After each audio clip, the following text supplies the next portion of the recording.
मुझे मेरे काले रंग की वजह से धुतकारा, लेकिन आप लोगों ने मुझे अपनाया। शुरुआत में तुम हमें तो पसंद नहीं थी, लेकिन धीरे धीरे हमें एहसास हुआ कि इंसान की खूबसूरती उसके रंग से नहीं, उसके मन से होती है। हमने तुम्हारे साथ बहुत गलत किया है, उसके लिए हमें माफ करना और हमेशा खुश रहना। साक्षी अपनी पांचों भाभियों से विदाई लेकर विवेक के साथ अपनी नई जिंदगी की शुरुआत करती है। वहीं अपनी काली नंद का घर बसाकर पांचों भाभी अब काफी खुश थीं। अच्छा अच्छा बहू, ला दिखा मुझे कि तू क्या लाई है।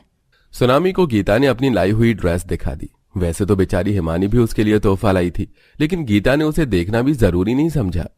अरे वाह, कितनी सुंदर ड्रेस है, मेरी बहू की तो इतनी ही अच्छी पसंद है। माँ जी, एक नजर मेरा लाया हुआ तोहफा भी देख लीजिए। अरे हट, हमेशा अपनी अपनी अड़ाती रहती है, तू तो लाई होगी कुछ बेकार ही, मुझे नहीं देखना। गीता की बात सुनकर हिमानी बेचारी दुखी हो गई। लेकिन आखिर गीता ऐसा कर क्यों रही थी? क्या हिमानी उसकी अच्छी बहू नहीं थी, या फिर गीता ही उसे नापसंद करती थी? और अगर गीता ही उससे बेवजह नफरत करती थी, तो क्या हिमानी उसकी इस नफरत को बदल पाने में कामयाब हो पाएगी? जानने के लिए चलिए कहानी में पीछे चलते हैं। माँ जी के जन्मदिन में अब बस 5 दिन बाकी रह गए। वैसे तो माँ जी मुझसे कुछ उखड़ी उखड़ी ही रहती हैं, लेकिन हो सकता है इस बार मैं उनका दिल जीत लूं। मैंने बड़ी मुश्किल से ये थोड़े से पैसे बचाए हैं।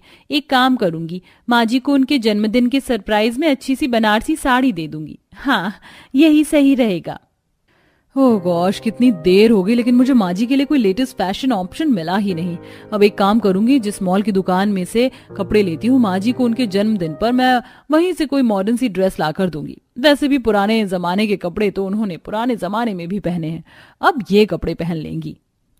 सुनामी और हिमानी दोनों ही अपनी सास को उसके जन्मदिन पर देने के लिए तोहफों के बारे में सोच रही थी। सुनामी और हिमानी दोनों ही गीता की बहुएं थीं, जिनमें सुनामी अमीर थी तो हिमानी गरीब थी, और ये गरीबी अमीरी की रेखा उनके पतियों के काम की वजह से थी। कुछ देर ऐसे ही सोचने के बाद दोनों बहुएं कमरे से निकल आईं। एक बार सुनामी भाभी से भी डिस्कस कर लूंगी कि माँ जी के जन्मदिन के लिए क्या तैयारियां करनी है। अरे भाभी तो मुझे यहीं मिल गई। भाभी, सुनामी भाभी। बोलो। वो भाभी, मुझे ना माँ जी के जन्मदिन, मैं पहले ही सब कुछ डिसाइड कर चुकी हूँ, तो प्लीज तुम अब मेरा भेजा मत खाना। एक बार मेरी बात तो सुनिए। सुनामी बहू, सुनामी मेरी बच्ची यहाँ। जी माँ जी, आई। सुनामी ने हिमानी की एक नहीं सुनी और वो गीता के बुलाने पर उसके पास चली गई। हिमानी भी पीछे पीछे आ गई। ये ले, ये ताजे फल खा। तू भी आ गई?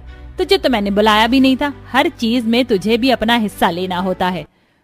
नहीं माँ जी, ऐसा तो कुछ भी नहीं है, मैं यहाँ कुछ खाने नहीं आई।